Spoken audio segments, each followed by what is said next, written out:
Tayo ngayon, paghaluin natin yung laman ng baboy at pakpak ng manok. So, in-slice lang natin siya ng maliliit. And then, ready na natin sibuyas at bawang. And then, lagyan natin siya ng patatas.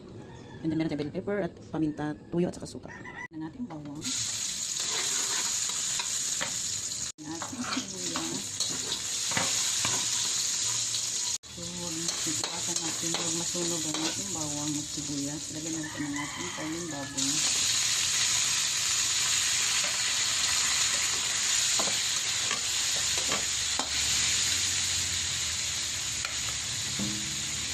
Natin chicken.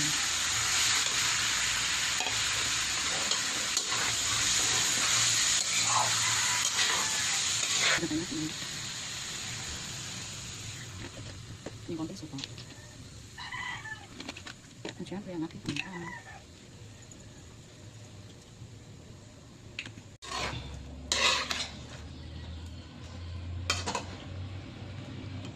So maglagay tayo ng konting laurel. And guys, babaguhan ako dyan. And then, konting pork cubes. At ilagay na din natin ang ating patatas. Lagay natin ang patatas para malambot na siya kamamaya. Sabay na silang lalambot.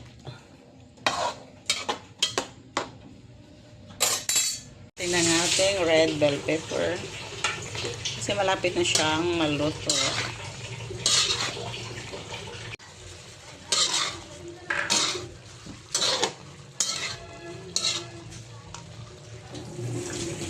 So, guys, luto na ang ating adobo.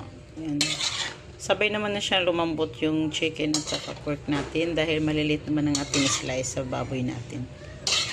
So, yan na guys. Salamat sa panonood. Kain na na.